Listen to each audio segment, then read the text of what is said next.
Hi creators, it's Colette from Springworth and it is time for a rainbow quilt part 4. Now quick recap on the projects: mini charm squares, sashing, 12 by 12 grid, and the sashing strips are an inch both ways, both horizontal and vertical. And I've just come in and I've started working on this kind of extra sashing slash border, and I really want the edges to be on a diagonal, so I have had a bit of play with that, and I will bring you in a second and show you how I think I'm going to achieve that nice diagonal. Because remembering, the quilt, when I'm finished adding the sashing, is going to be a little bit bigger than the current, so I'd have to allow for seam and I have to allow for that kind of growth in size. Once that is done, I'm then gonna set up my batting and backing, and I have measured out the backing fabric, and I have just enough to do the rolled hem that I am thinking. So I've got enough in length, but in terms of width of fabric, I'm very, very close. I just want to kind of demonstrate what I'm going to be doing in terms of trying to achieve this rolled hem, and this could go terribly wrong, but I'm going to give it a go. So in kind of, half inch, I'm going to first roll in the edge, and I'm going to use the selvage, as long as I make sure to kind of have enough tucked in that you can't see the white edge. And then I'm going to roll it again a second time. The green would sit in here between the two layers, and then I would stitch down this edge. Rolled hem on a quilt. I'm not quite sure how that's not a thing. So I'm going to show you now the corners, and then I'm going to be hand quilting as I showed you, using this variegated cotton. Very excited about that. And I have actually decided on the pattern. I'm going to do like a topography, kind of contours, but with long sweeping curves, kind of echoed, but not necessarily perfectly echoed. So I'm hoping that's going to look nice. I saw it on a quilt. I will have to link to the photo I found that was really nice. So let's get started. I think I have a good idea how this is going to work, but I just want a trial run first. So I've got a prototype. This is going to be my pretend quilt, and then I've got these two pieces that I'm going to refer to as the border sashing. So I'm going to first just tack down the majority of the sashing border, but I want to make sure not to align them at the end with the quilt, so obviously I have to take this extra width. So as a minimum, I'm going to want to put the border width, and obviously there will be a seam allowance, so this isn't going to be quite this big, but I would prefer to have a little bit extra than not enough. From the edge of the fabric, I'm going to come along and I'm going to sew that seam line right up to the seam allowance. So right up to about here. So make sure I can see that. And I'm doing right sides together because this seam is going to flow into the back. So pretty much here for this one.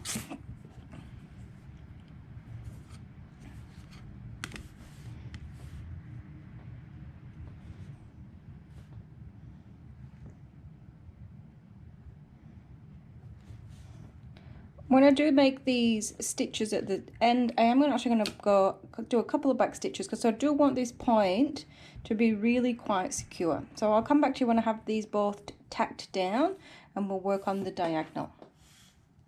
Now I hope you didn't pause this video and follow the instructions, because I did forget to mention that you need to make sure your first strip is open before you sew on the second strip. So now what we have is this kind of situation here. Now you could sew just straight like that. You could have this line run across, sew down the second strip. That is totally fine. But I really do want to try and challenge myself on this quilt and put that diagonal in. And it is a little bit counterintuitive, I found, because your diagonal is going to come this way. But when you're working on the seams side, it is kind of counterintuitive because your seam is going to run the opposite direction. because you're working in that mirrored version. So now I'm going to come through and I'm going to mark from the anchor point out to the edge of the open border.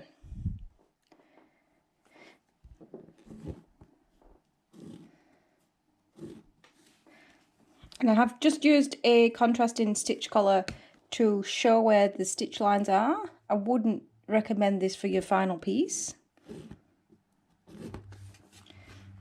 And then do the same, flip open this side, bring this one over the top. On the diagonal, it's really not going to matter which strip ends up being on top because they're actually going to sit side by side.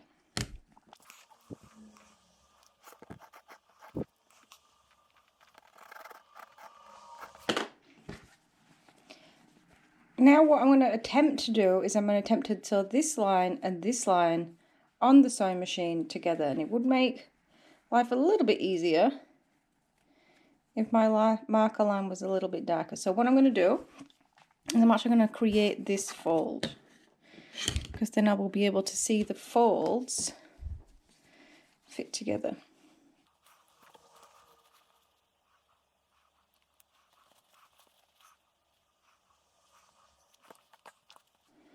And keeping the right sides together, because then when you flip it open, you should end up with something a little bit like that. So I'm just going to try and find these lines, pin them together. So using a pin shows me that I'm a little bit off this line at the back.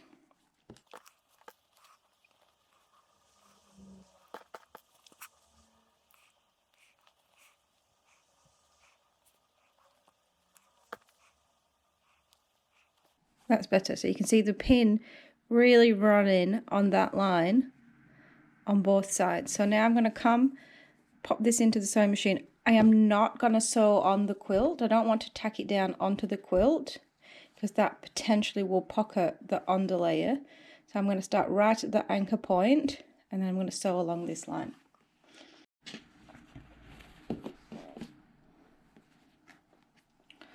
So what I have now looks a little bit awkward, but with pressing, this will go, if you trim this excess, or you can fold it to a single side. Just be careful, like the tricky part is making sure that you're not creating a puckering in here, and I have a very slight puckering. With wadding, you probably lose that, but I will be sure when I'm doing my quilting to come through this section and really make sure I pin that down. So I trim those two off.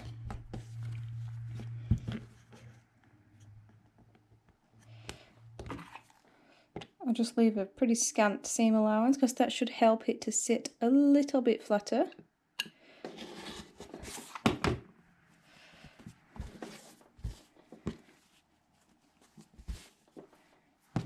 There is a real slight pucker, so it is tricky. It is going to be a bit of a tricky, so I couldn't think of a way to make this any easier. I may just snip into that seam allowance just to try and get rid of that tiny fold in there. And this is why I decided to do a prototype.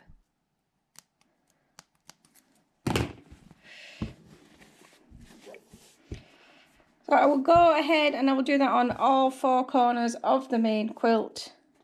I'll probably do it off camera because it is a little bit tricky, and I would personally come through and iron open this seam and these two seams as well. I'm pretty happy with that. Concept works. I'm just going to be really careful as I finish that diagonal and careful with my measurements. So I will come back to you when that is finished on the four sides. I've finished the four corners and I am so happy with them. Each one is pretty close. Now this isn't a perfect quilt, so definitely good enough. I did find it a little bit easier just to kind of lay the two strips over each other and measure the diagonal to take into account if they weren't quite sitting perfectly square. So I've given it one last iron. I'm going to leave these seams facing the dark side just because of the corners are kind of a little bit sewn down. But all my other seams now are pretty much open. I have been and got some new cotton batting because I seem to have run out. And I'm going to try actually using gravity to help me pin this together. So I'm going to put it on the ironing board, and I will show you this in a second. But then I'm going to kind of start on one side and work my way down. Like, I've been looking at long arm videos recently, and they don't start quilting in the middle. So may or may not work. Normally I would just kind of lay it out on the floor and keep trying to smooth it. Always willing to try something different. Sometimes it works out. Hopefully this works out too. It's not great light, but I'm just trying to get this done before tomorrow because I have the time to do the hand quilting. So I'm going to work selvage across, width of the fabric across. I have just trimmed down the wider part of the selvage to be exactly the same as the other side, and I've just snipped into it to help ease any of that tension difference. So they are now the same side. I'm going to lay this out first and smooth across one edge. I'm going to leave myself quite a lot to work with because I do have extra in length, because I obviously have to roll down at the top as well, and I want to make sure I have plenty of space to make that nice and square. And then I will add my batting and quilt top. Now I'm pretty sure this ironing board is only just going to be wide enough. So I'm sitting pretty much right on the edge and just a touch off the edge at the other side. Now I want to make sure I have this sitting square. Right now I've got an inch on this side and not on that side. So the quilt batting isn't perfectly sized. That is not enough at the top. I'm going to put a few pins in just so I can hold it out and make sure that the lines are tracking, and then I'll come back with the quilt top and do the same. Now it's more important to have this squared with the backing fabric than with the quilt batting wadding, because I can trim off the wadding but I can't trim too much the quilt without losing some of the extra width that I worked to add on. So it's not set square. I do just need to move the quilt a little bit this way. Looking at that, the white edge, if it does show, intrigues me. So I'm happy with that. Now let me start pinning this down. And now I'm going to just check that it's square. It doesn't look like it's square. It does look like it's travelling kind of that way. So I'm going to just give this. I'm pretty happy with that. I'll just track as I go down that it stays square on both sides. And then I will get this pinned out. I'm happy with it how it is so far. These pins are brand new, but really struggling to get through this fabric. I'm not sure if it's the angle, having not used quilting pins before, or poor quality. I am pinned out and ready to start quilting.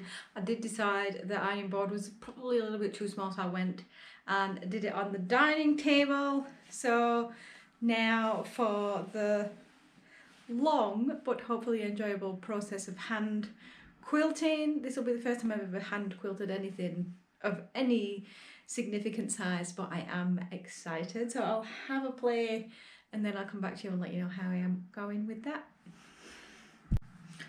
So I've given it a start, and I've got 4 threads started. I think this is really going to test my perfectionistic tendencies. I'm finding that when I put multiple stitches on the needle as I try to curve, they just end up looking strange. But I have started down here to make that curve back for the contour that I'm thinking. And I found it easier just to place a single stitch at a time than to try to load up multiple stitches, because like I'm not super happy with that fourth line. it just there's something about, just doesn't feel like it aligns. So I may put the stitches in more individually. On the back, it really does blend in with that tropical punch. You can barely see anything. And it looks like I've missed, oh no, you can barely, it's so faint in sections that you can barely even see that I came through to the back fully. The process seems like it is going to take quite some time, so I will record some footage and then I'll come back to you with the progress update a little bit later. I'm about a third of the way through, maybe just under, and I'm not sure you actually see on the last video, so let me bring you close up to how I'm actually doing this. So I've run from the corner and then I'm kind of following that curve as we go down and then we come back around. And my plan is that there's another contour that meets it kind of coming from the other edge, so that there's different directions like you would on a kind of terrain map.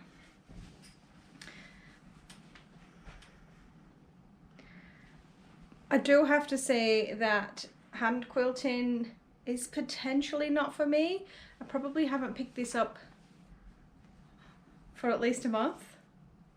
I've taken it on a couple of trips and I just haven't been able to just bring myself to do it. I'm finding that it really triggers my perfectionism and I have to put each stitch in individually, which means it just takes a long time.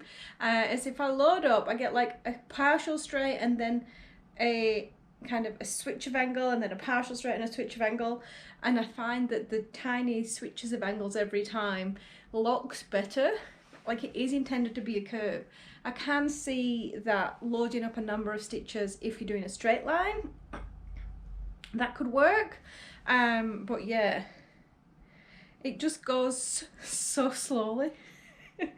Like, I'm not a huge fan of machine quilting, but I feel like that's like confined to just tackle it and get it done. This is like, you know, it's supposed to be slow and enjoyable, and it's slow but it's not that enjoyable for me, so I will persevere, and I think maybe I'll start on the second curve to give myself a little bit of interest. But I do love the effect, like I can see that.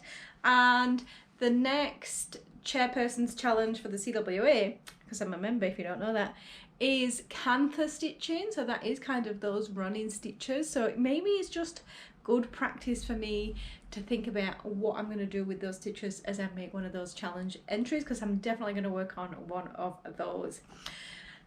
So it may be some time before this project is finished, so I'm going to leave this video here so that you can see the progress, and knowing that there's a third done does encourage me to keep going, but I'm not quite sure how long that will be. Things are changing around here. I'm in a new space.